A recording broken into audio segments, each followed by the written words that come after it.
record button so we conference will can. now be recorded.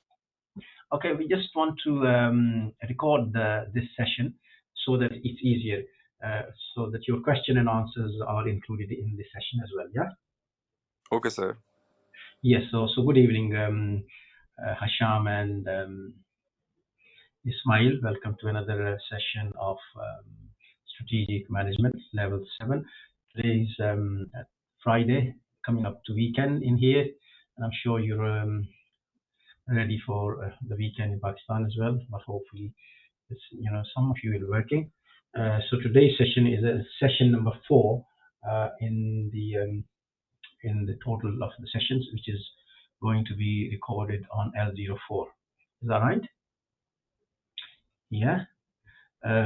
So what we talking about yesterday and the day before, we did LO1, 2, and 3. And yesterday we talked about, can anybody tell me what we talked about yesterday? Ismail was there, I think. Hasham wasn't there. So, Yes, I was there, sir. yes, okay. So what was the topic yesterday, Hasham? What did we do? So yesterday we actually discussed, yesterday we discussed strategic management LO3, which was basically dependent on how to conduct the cost benefit analysis and various tools involved in it. Yeah. And what other tools did we talk about? Did we talk about other tools as well? Yeah, we did. I can't actually recall the name exactly. Okay. Yeah. Okay. We talked about certain other tools. Let's have a look what we talked about yesterday. L03 was, we said some tools we talked about was mission statement. Yeah, we talked about mission statement. We talked about vision statement. What's a vision? What's the difference between the two?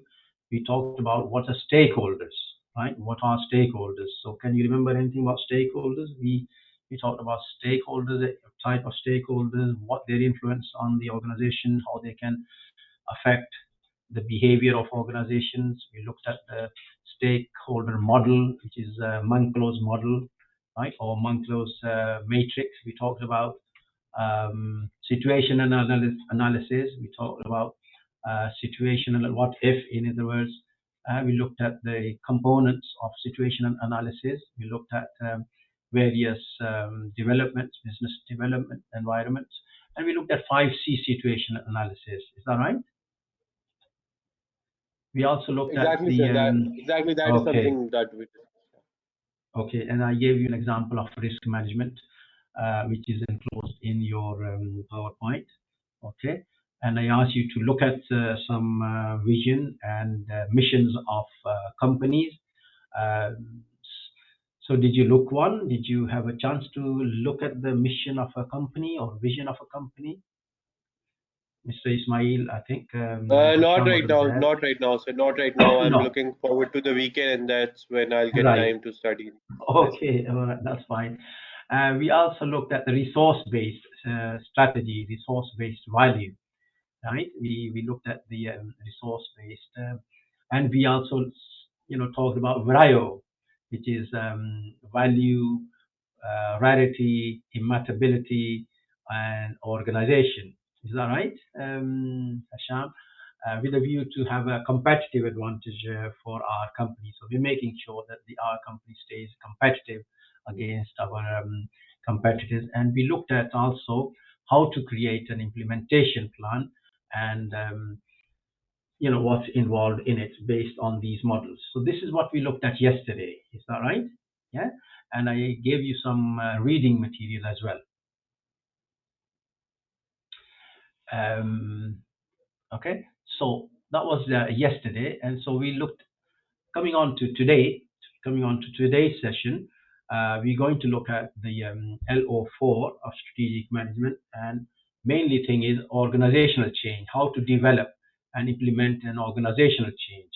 Okay, so that's the aim of the session, organizational change. So do you know what's an organizational change? Any idea of what's an organizational change?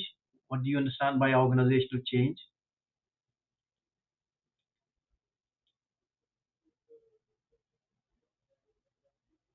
Can you hear me?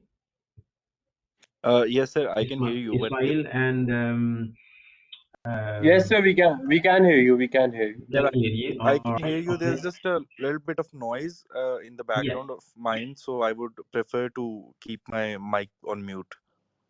Yeah, I don't have any noise in my background because I'm sitting in a quiet room, making sure that the noise isn't affecting your hearing. Okay.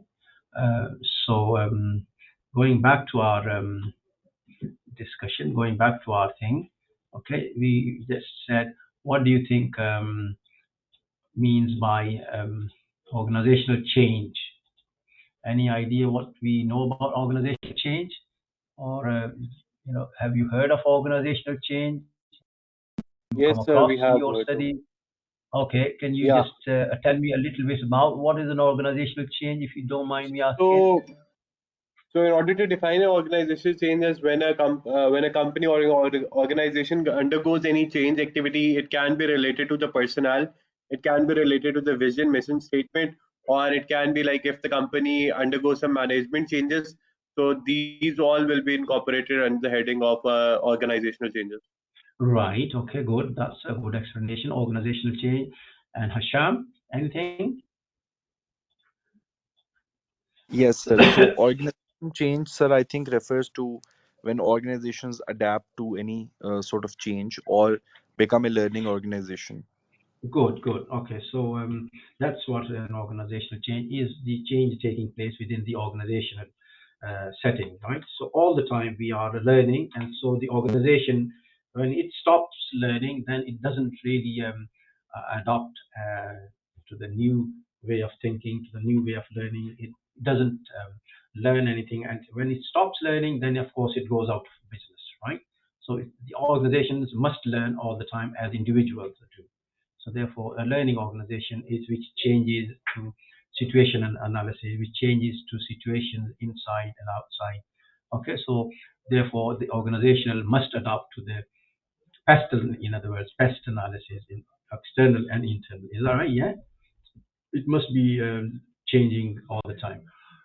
So today's session is mainly based on learning and managing change and implementing change and developing change. Yeah. So how we do this is again we need to look at certain models, we need to look at certain theories, we need to look at certain research. Okay, and so therefore the indicative content for this session will be to look at the force field analysis model of change, and what's the change, how is it going to affect our organization.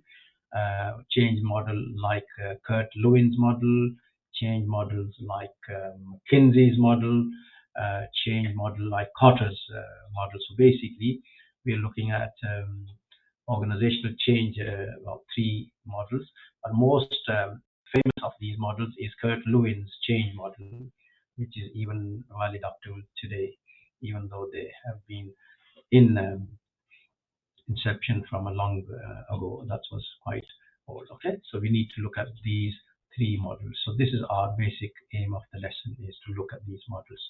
Okay, so the key terminology is you need to look at the forces model or force analysis. What is a force model? What's a key Kurt model, Kurt Lewin's model, and what uh, uh, makes a model of Kurt Lewin a good model compared to others. Okay, so so that's what our aim of the session will be, to look at these models and we can apply them to organizations and how organizations change. Okay, any question up to that? So first of all, let's have a look at the excuse me, what's a forces analysis model. Basically, force analysis model or force field analysis is when you want to bring a change in organizations. There are certain forces that are already existing within the organization, which are stopping organizations to change. Okay, which are stopping the organizations to change. So therefore, it's difficult for organizations to change because of those modules, because of those forces. So for example, if you want to change, if an organization wants to implement a new plan, but it has limitations on costs, or it has limitations on training, or it has limitations on law, or it has limitations on other things. Therefore, it's difficult for it to change, and that's what the basic five basic change model, basic force model tells you.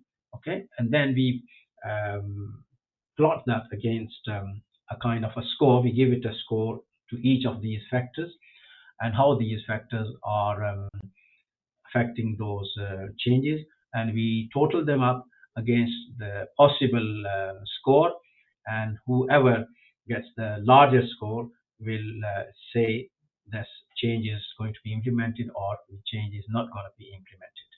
Okay, so are you following me? So you devise a scale, and you point those factors, give them a score, total them up against the possible factor, and see if the factor that you want to implement is winning or losing. If it's winning, if it's giving you a higher score, then you go for the implementation. If it's lower than the original, then you don't go for a change, and then you just stay as you are.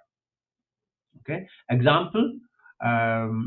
For example, if you can see this here, can you see this screen? Both Hasham and Ismail. Yes, On this sir. Yes. right hand side, there are two. There is a table that tells you what I mean. Okay, on the left hand side, which is forces for change, and this is forces against change. So for instance, if you want to upgrade a factory with a new technology, with new manufacturing equipment, that's the factor you want to implement. But there are forces against it, and there are forces for it. Okay, so you plot these forces for. There are four type of forces: 1, 2, 3, and 4. For example, one force is, for example, if you want to upgrade a factory with a new technology, with a new manufacturing equipment, then force 5 factors, which will say, okay, which is, it has a low maintenance cost. Number 2, it has a reduced training time. Number 3, it has improved production time. And number 4, it will give you some customer satisfaction, or customers, for customers new views, so they like the product, and so these are 4 factors, and then you give them each of these scores. Okay, so for example, low maintenance cost will maybe get 1 point. The other factor, like a reduced training time, you can give them a score of 2 or 3, and similarly, to improve the production time or speed, you give them a 2, and the last one, improved customer perception, you give them a 4. Then you total them a 4 plus 2 plus 6 plus 3 plus 1, so that will give you a total of score of 10, right? And you put the score at the bottom. You weigh it against the other forces, which is against those forces. So there are 5 forces which are against the implementation, and number 1 of those forces is, for example, disruption. So in new manufacturing unit will disrupt the production, will cause problems to the employees, will create obstructions to their working behavior, will not be conducive to their training or learning, or so forth. So this disruption, or it will have problems on the procedures and policies and practices in the company. So there's caused a lot of disruption to the people, and so on and so forth. So you give it a score of 1.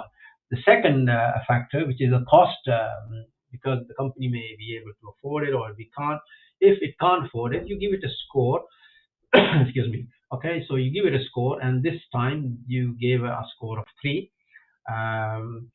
Third factor, which says impact on environment. So, for example, sustainability, pollution, for example, noise, for example, disruption to the society, for example, smoke, and so on and so forth, okay, or whatever. So you give it a score of a number of score of 1, for example, and staff, the fourth factor that is stopping you to implement the new change or new technology will be staff feeling very unsettled, stop feeling threatened, stop, they want to staff, they're not very happy with the training, and they are fearful of the implementation of the new technology because they might say, the new technology will reduce our working practices, they reduce our time over time, they reduce our uh, wages and salaries, or we may become unemployed.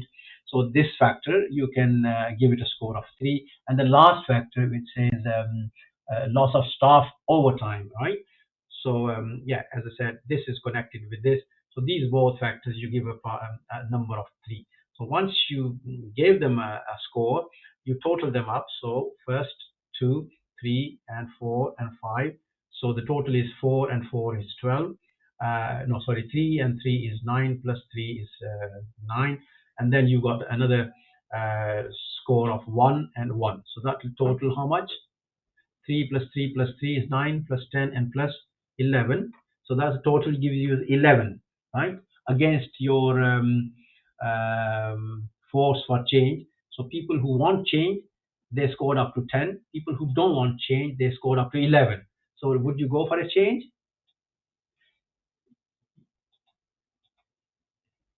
You wouldn't go for a change because there are forces against the change. Yeah? Are you following? Hello? Yes, Hisham? sir. And Yes, sir. I'm with you. are you following? Because you're not responding, so I thought I lost you or anything. So yeah, so forces for change. There are people who want to change. They scored up to 10, and people against the change were scored up to 11. So therefore, the forces against the change wins. Is that right? Yeah. Okay. So these people will not go for a change, and so therefore it's difficult for the company, for the organization to change, to implement change. So these tools give you an idea whether we should go for a change or we shouldn't, right?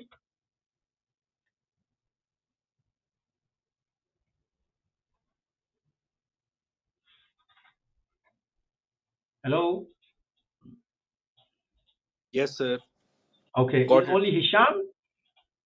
Yes, sir. We can proceed. We can proceed. Yeah. Okay, but just try and answer so that I can proceed. But if you don't answer, then I stop and wait for your response. This is what I'm saying. See, because I can't go on unless you respond a little bit. So I've got some encouragement. Okay, so this is a model which uses force field analysis. So you can test this model, and there are 3 steps or 4 or 5 steps. In other words, you can test. The first step, this one here. Yeah, can you see this? The first step is describe your plan or proposal for change. So how do you describe it to? Who do you give it to? Who do you talk to? The Step people 1. at the top positions. Not top position. You need to consult with the top position. So who do they talk to? They must talk to their employees. They must take their employees into confidence. They must talk to these people who will be suffering from change. The top management will there is to implement change, but who's going to be affected is the people who are at the front or the floor, and everybody else as well, right? So therefore, we need to take their confidence. We need to make sure that they understand. Okay, and if they refuse, then of course management can't implement change. No matter what does what do they do, it doesn't really matter. So therefore, the top management must consult their workforce. So they must take their confidence into consideration. So that's the first step. Secondly, is we need to identify forces for change. What type of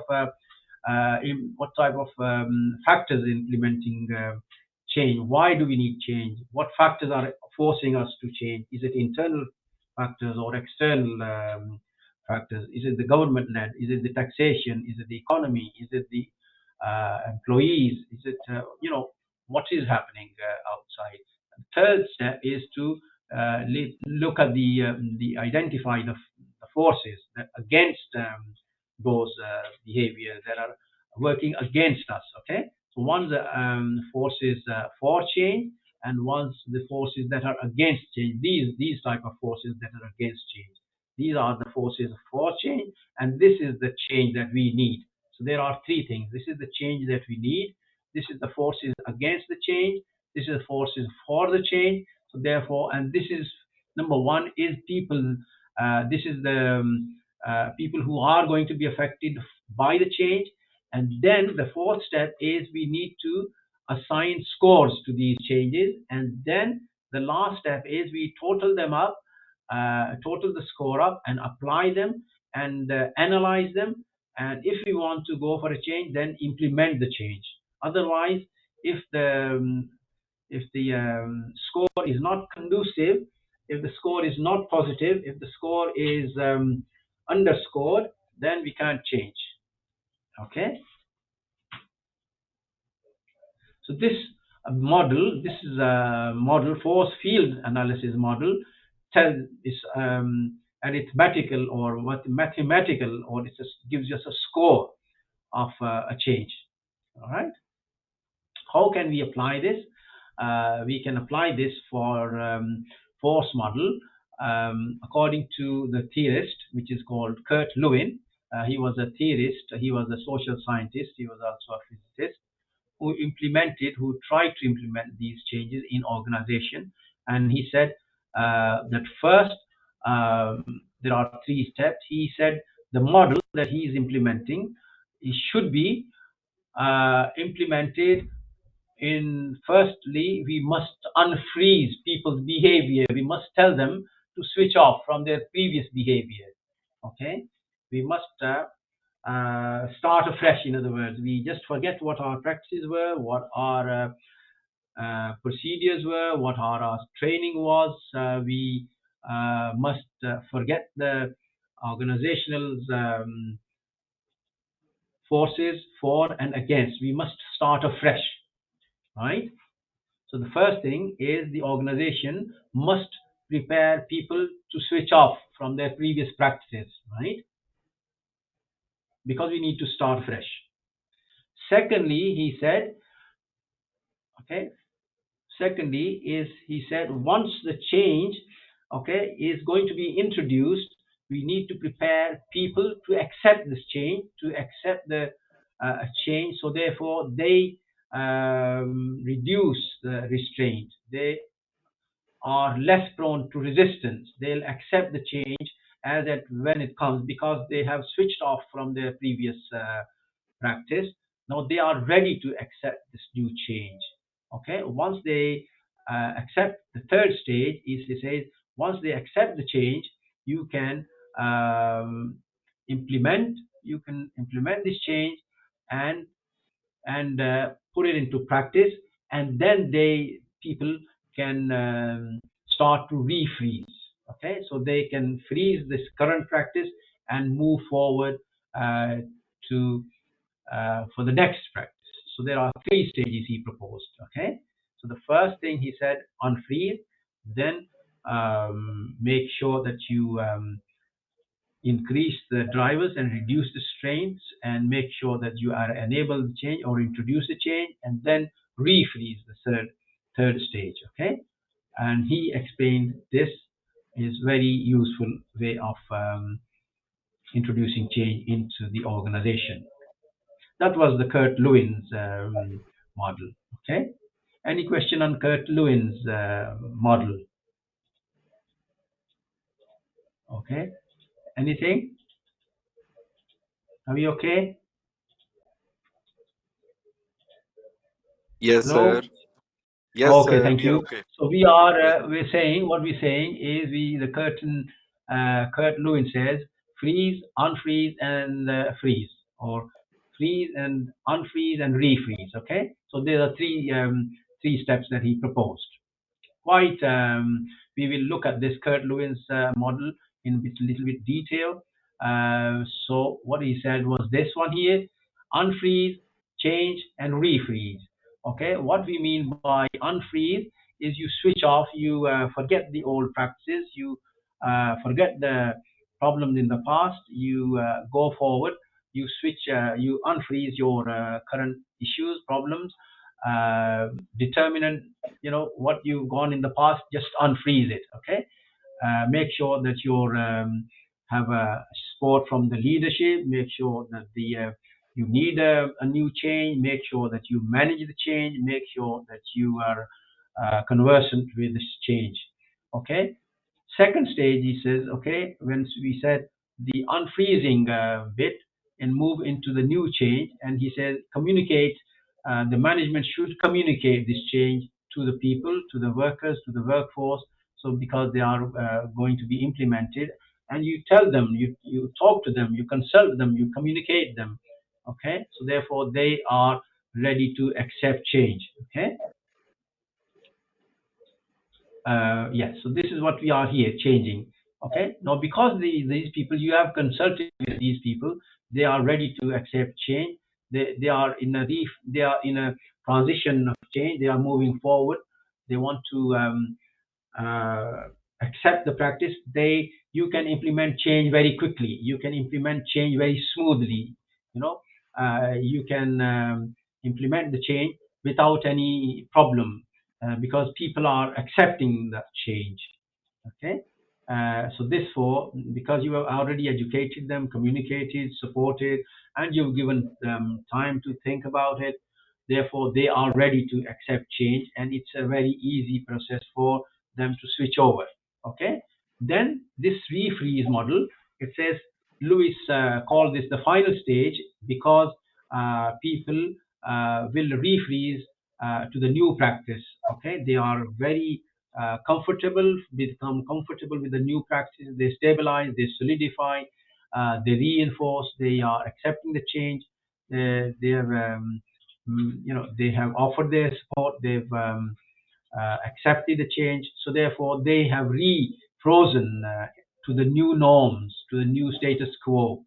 Okay, and this is very important. So therefore, they do the new processes and they follow the new practices. They follow the new culture. They follow the new. They accept the new thinking. They accept the positive rewards. They accept the management's new thinking of behavior and so on. So they know the positives. Okay. Excuse me. Okay, so we discussed the first the thing we discussed the Kurt Lewin's model, Kurt Lewin's change model, unfreeze, change, and refreeze. Any question on this model, please? And we looked at the force field model, giving a score. So you can apply the force model to this model as well, and see whether you're going to go for implementing change or not. Example. Hello, are we okay? Yes, sir. Hasham and Ismail? I'm not hearing Hasham. Where is he gone? Yes, sir, we are. Yes, sir, Yes, we sir. are. Actually, Yes, sir. I Okay, have good, some Unmute good. internet mic. connectivity issue, so the mic is Okay. creating some issue. Please don't be shy talking to me, even if I'm talking. So it's interactive. We make interactive, Yeah, and we exactly. make. We must make sure that we are talking to each other. So if you don't understand, please stop me.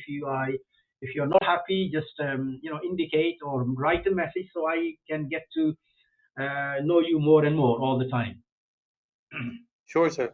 Example of this change model is like a Nissan. Nissan company, right? They found this model because they found that this model is quite useful. They applied this model to their company when it was on the stage of bankruptcy, when it was on the stage of closing down, and they had a lots of issues of debts and reduction of market share. Their market share was dipping. So therefore, they applied this Kurt Lewin's model and forces model and came up with the decision that they need to change because of they need to create a radical change to turn the Nissan's operation into a positive mode. But because they because the workers, because of the resistance to change, it was a difficult decision for them to implement the change. Okay, That's what's made them. After this, they tried to force this change, but once they implemented the change, then they found the results being positive. Okay, because these worked for them, and they found that the new behavior, that the new ideas worked for them, and they became a positive organization. Uh, okay, because of the support, they implemented new behavioral change for the employees. They introduced performance-related pay. They introduced open system of feedback, talking to workers, asking them to guide the company where they're going wrong, positive or negative feedback all the time, talking, facilitating employees in accepting change and accepting new behavior. So in effect, they became a talking or listening organization. Okay, so therefore, when organizations listen to their employees, they always and they communicate with their employees from the top to bottom and bottom to the top. So therefore, they become listening organization, and this resulted in their a positive and positive behavior. Okay, so you can see from this that they became a profitable organization. Okay, and you can do that with your own organizations, I'm sure, you know, and with the support of workers, with the support of the management.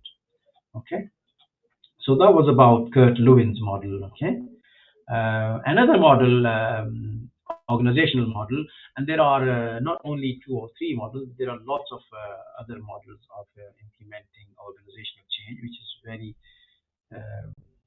researched area. The Cotter's 8-step model of change, John Cotter, which is a model that he used, model of change. He introduced an 8-step model of change that he based on 100 organizations going through a process of change. And the 8-step model is this one. So step 1 is increased urgency. Number 2, guiding a team. Step number 3, developing the vision. Step 4, 5, 6, 7, and 8. So you can look these steps. It's an 8-step model which organizations can use in order to consolidate in order to strengthen their change by bringing about these into their vision and into their strategy. Okay, so if you want to explore this a little bit, let's go through each step at a time. So the first step, he says, which is this John Cotter, he says, is creating an urgency. This can be done in the following ways, i.e., what's the urgency, i.e., what's the need? What's the need of the change? Why we bring about change? What's the highlighting factor that's going to bring about change? Okay, so we need to look at identifying and highlighting the potential threats by looking at the first, creating an urgency. Okay, what are the opportunities that it can create? We look at the dialogue between workers and the management and the need for change. Okay, and we need to look at the involvement of people. Involve the customers, involve the stakeholders, employees. So therefore, they'll give us an idea of change and why. I.e., is a consultation process, isn't it? When we want to bring about a change, we must consult the stakeholders, in other words, right? And what the change is about and what's it going to do, and why do we need a change, the reasons for, and the positive and the negatives, okay? Second step, he said, is forming powerful coalition, powerful groups may be forming in order to resist change, in order to implement change. So there may be some powerful people or weak people, for and against people. In other words, some are favorable, some are negatives. So you need to look at those. Okay, and this can be achieved through number one, look at the people who are change leaders, and you need to get their support. You need to make sure that they are involved, they are committed towards a change. If the management is not bringing in the change, then you can't bring any change into the organization. So, or if the people at the bottom they don't want change, then you cannot. So the support of the management, support of people, support of the stakeholders is quite important. Okay, because people will form into the teams, because people will form into the coalition, because they will form into groups, the groups for and against. Okay, and we need to make sure that they are, on your side. Okay, support. Thirdly, the third step is you need to develop a vision. You need to develop a strategy. How are you going to bring about a change? How are you going to become part of the change, which can be achieved through looking at the ultimate vision. We looked at the mission in the last lesson, and we want to make sure that these core values, vision, mission, objectives are clearly and they are communicated to the change leaders, and they are very much aware of the change and why it's necessary to bring about the change. Okay, develop a vision of change and strategy for change. We need to communicate this vision. We need to communicate this change to the people. So the fourth stage is communicating the vision. And how we can communicate? We can communicate through meetings. We can communicate through conferences. We can consult with people. We can bring about communication through removing obstacles, barriers, open discussions, open involvement, talking to these people on a regular basis, making sure we are bombarding them with a kind of positives for the change. Okay, otherwise they will not be able to think about the change, or they will resist change. Are you following me? Yeah, Hisham and Ismail, are you with me? Yes, sir. Yes, sir. Okay, so we talked about these 5 steps. The 6th step is creating a short-term win. In other words, we probably test it. We probably test this, the change, and we see how it goes about. Is it going to bring any positives, or is it going to bring any negatives? So we just give it a short go, give it a short test, and see if it works for us, or if it doesn't work, then it's not worth. If it's good, if the short-term targets are achieved, then of course you can, implement it at later stage with full-fledged implementation, right?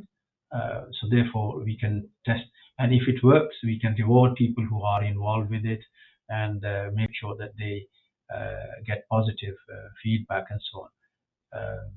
So because of the gains the company is going to get, therefore they can get a more from the employees, maybe getting more value for money, or maybe they can get some kind of rewards for their experiences. And the last stage is anchoring change in the corporate culture, i.e. hanging on to the change, making sure the change that we brought about, or we talked about, or the initiative that we did for a short term, it becomes a part of the organization culture, because of the part of the practice, and because of the positive change that has brought in the organization. It's supported, it stays there, it's implemented in a positively, so that throughout the support it's going to be positive for the organization. Okay, so this is just a quick overview of the 8-step model that what's his name, John Cotter, he proposed. So this is the model which is in a process of change, 8 steps model of process of change, which is quite making sense, of course, because you can't bring a change without the support of the management, nor the workers, nor the other stakeholders, right? So we talked about two models. Number one model, we talked about the Kurt-Lewin's model. Number two, we talked about the Kotter's 8-step model of change, organizational change. And the third model we're going to look at is another model of organizational change, which is McKinsey's change. Okay, before we go on to McKinsey's model, we just need to wrap up Kotter's model. What are advantages and the disadvantages of this model? So the first advantage is quite easy, as I said. It's very easy to understand. It's very easy, step-by-step model, clearly with a clear description, with a clear guidance, with a clear process. It's very easily understood. It involves everybody at all levels, and its emphasis is very clear. It's the reasons for actual change processes. It's preparing the people for a good positive change. Okay, so it's basically it's very easy to understand and implement and understand. Okay, but the disadvantage on the other hand, it's I think it's a little bit more long-winded. A little bit you can shorten the 8 step into lesser steps by skipping some steps and amalgamating them into other. Okay, it's time-consuming. It's basically it's a top-down model rather than from down upwards. Okay, so it's very much from the top senior management to the bottom, and it's a little bit frustrating because it takes a long time to implement. Okay, so these are the basic disadvantages of Kurt-Lewin's model. Sorry, not Kurt-Lewin's model, Kotter's model. Okay. Okay, let's have a look at the McKinsey's model, 7S model, which is strategic planning tool. It's quite good. 7S means there are all these words that he chose. We start with an S. Okay, start with the S. So first there are 7 S's involved in it, and these S's involve, for example, strategy, structure, systems. Okay, which is the hard elements, and then the soft elements are shared values, skills, style, and stuff. So let's talk about these 7 S's. Where what do we mean by 7 S's? Where does it fit? How does it help management? How does it execute new strategy, and so on? So 7 element. Number 1 is the first one. He says 7S starts with a strategy. So this is a plan. This is a longer term plan to stay there for the company's competitive advantage. So the market, we must stay competitive. In other words, our products should be more competitive than our competitors. It's based on effective strategy. It's making sure that you are developing the right strategy at a lower cost and with the maximum, with the maximum market share. In other words, okay. So that strategy should be implemented to stay competitive. Okay. Second S is structure. Structure is the organizational chart of the organization, the division, the makeup of the company. Is it a centralized company? Is it decentralized, autonomous? What type of company? Is it a flat structure? Is it a hierarchical structure? Is it a matrix structure? Is it online structure? Is it a simple kind of structure, or what? Is it geographical structure? What type of structure does the company have? And depending on that kind of structure of the company, what are its units? What are its, who reports to whom and who is responsible? What are they doing? What their ranks? What their tasks? So basically, it outlines the structure so that the 7 elements framework are implemented. Okay, systems. The third S is for a system, i.e., these 3 elements, which is strategy, structure, and systems, they are part of the hard strategy. They are part of the hardcore value. They are part of the hard skills, in other words. Okay, systems. What type of systems do we have? Processes, products, development, support, and human resource systems. Skills, staff, style, shared values are the four soft skills, four soft systems that we need to looking at in order to fill the strategy, in order to fill the model. Skills refers to the capabilities of people, human resources in the organization, the competencies, the core competencies, skills, practices people have, because the more the skills, the better the company is. The more the skills of people, the more competent they are, the more efficient they are, the company stays advantaged, because the cost of production, cost of materials, or cost of employing them reduces as they stay competitive because of the updating of their new skills. But the time goes off, people become outdated in skills, the cost increases. Okay, so then most company make sure that the cost stays less, so in order for them to stay competitive. The fourth, fifth element is staff, which is the most valuable asset of organization, is the human resources. You must want to make sure that the people, the recruitment is done very cost effectively. They are remunerated. The employees are remunerated accordingly, according to their skill. They are motivated. They stay in the organization, and their labor turnover is very minimal or reduced. Because if your labor cost, if your labor turnover is high, that means the company is not going to stay competitive, because you will continuously recruiting, continue selecting, continue retraining, continue employing new staff, and that will become a part of a high cost, and you won't stay competitive.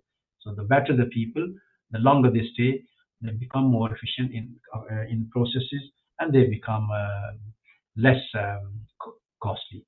If you keep on recruiting new people, they're more costly. They're not going to stay. Labor cost is going to be high. You're not going to be staying competitive, and this is not good for the organization change. Style. The management style depends on what type of style of management. Is it consultative, or is it authoritarian? Is it a kind of autocratic or democratic or consultative, or what type of style? The more consultative it is, the better. The more open style of management is better for the people, and they can have share problems, share values, share ideas with you, so they can be better for the organization. They can sort out the attitudes, beliefs. They can raise their concerns anytime. So therefore, you as managers must make sure that the employees that you are, your subordinates that you are responsible for, have an open mind, and they come to you for any problems, and therefore you must welcome their problems. Okay, are we okay on this? Advantages and disadvantages of McKinsey's 7S model. Advantages is, there are a couple of advantages. Number one, the 7 elements again, fits the traditional model, fits the organizational structure model, and it fits in with the strategy. It helps to align the processes, system, people, and value of an organization. It analyzes each element in detail. It helps organizations to identify and align different parts of the organization into their strategy. And disadvantages are mainly there are lots of research and benchmarking that needs to be done. It's very much requires the help of senior management, and again, as other organizational implementation strategies, without the management support, it cannot win, it cannot be implemented. Okay, so therefore, very important that the employees are supported by their model. Okay, any questions on this? You can read up a little bit on application of Mackenzie's model in this presentation. There are also some articles which I'll send you afterwards. Okay? Is that okay? Hello? Yes? So you can read up a little bit on this throughout the, on this one, because the time is getting a bit short. Okay? Yes, sir. All right. 4.3, looking at the 4.3 criteria, we will looking at the relevant leadership and change agent skills to implement change in an organization. We need to look at the relevant leadership. So, i.e., without the leadership, without the leadership and their support and their change agent skills, they cannot implement a change in the organization. Therefore, it's quite important that the organization is led by the senior organization managers to implement strategic change. Okay, as Pinare pointed out, that these initiatives are very important in people involving a change. Okay, so that's very important towards making change. So I'm not going to go through this, okay, except that I like you to look at this forces model. Okay, here you can use this quadrant, these four boxes. Forces for change, these are the reasons for change, these are the reasons for resistance to change, and these are the resistance to change from individual and groups. And when you talk about your organization, you can use this model. You can use this model to put for and against and give it a score for favor or for not favoring change. Okay. The other article, which is this one here, is managing change, how organizations can manage change, the role of change agent, which is from the International Change of Business Management.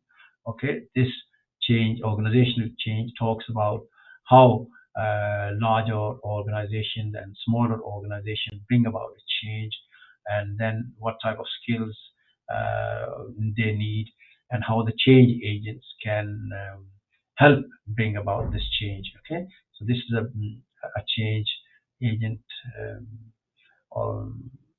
model. The role of change agent. This is a reading that you can do on managing or implementing change. And the fourth one is we need to look at the other.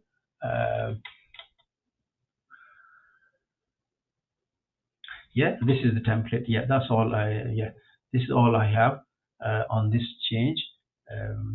Okay, so these are the one article there. There's another, this is a template that you can use, and this is the models that you can use. And these are the models that you can use for your organization or your case study, and implement.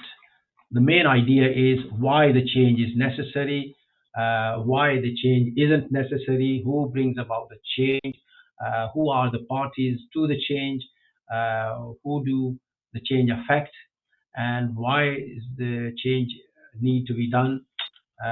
Without the internal and external reasons, without the internal and external support, you can't become a change. And there are some references. You can look at the Kurt Lewin's model. You can look at the reading in the references. Kurt Lewin is quite famous for bringing about this research about bringing about a change in organizations, right? And you can do this force field analysis book by Maslin Platt.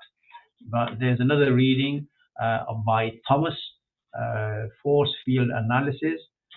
You can look at some kind of websites. we got on there strategicmanagementinsight.com and managementstudy.com and so on. Okay, so you can read about these, and you can do your own research. You don't have to stick to these references.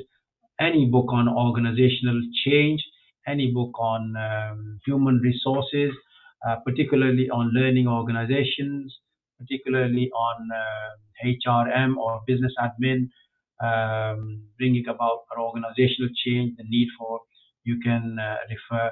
Okay, make sure that you look at the case that you're going to for your own organization.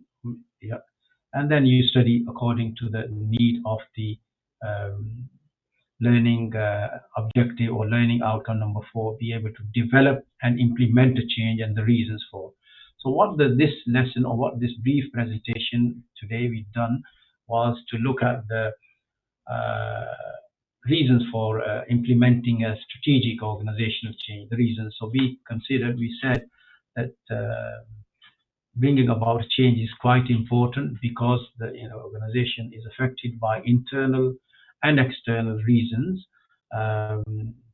because of reasons beyond its control or under its control. We looked at different models. We looked at force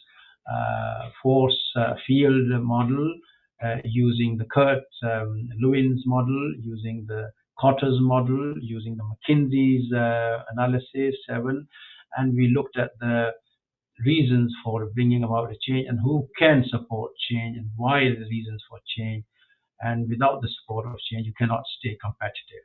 Okay, you can design your own analysis, you can design your own force for change, you can go for forces against the change. So, for example, one example of another example of a force field analysis is, for example, if you want to buy a car and there are certain attractions in buying a car, you can put down some factors affecting the forces that are in favor of buying a car, and you can put a score for them, and you can go against forces against buying a car.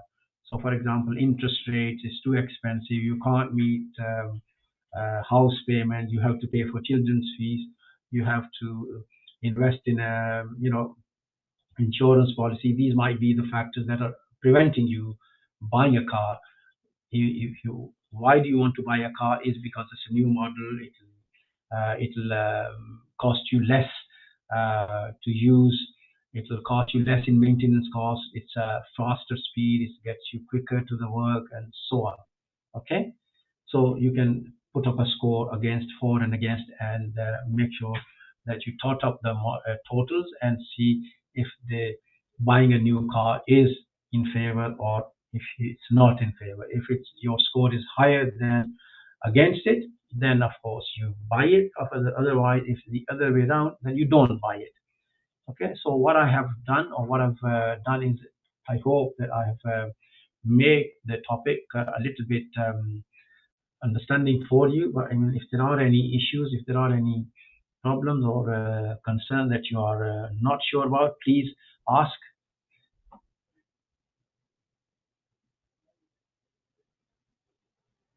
Are we okay? Or do you have any question for me? I mean, you can ask me anything if you want about this. Thank you. Ismail and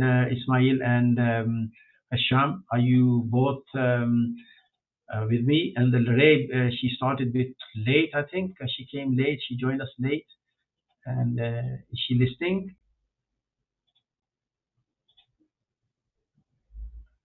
So, is there any issue? Is there any concern? Are we okay? Yes, sir. Any question, Hasham? Any question, Ismail? Any question, Larabe, about the theory we talked about? The bringing about change. No, sir, no questions right now. Pretty straightforward, right? Bringing change in the organization, the reasons for change, the support for change, the support against change, why we need change, what factors do we need to consider bringing about a change, and so on, and who should support implementation of change, and the reasons, for example, being competitive. The organization must stay competitive in order to stay in business. Otherwise, it will go into out of business, and then it will be hard to come back. You gave us an example of Nissan as an example. Anything else? And I'm sure you can pick up your own examples from practice. Anything? So are we all clear on this issue? Yes. Yes, we are clear. All right. Okay. So there's no question for me, do I guess? Take care, sir. Goodbye. Okay. We'll see you tomorrow, or maybe next week. Is it on the 3rd of May, inshallah? Okay. Is that right?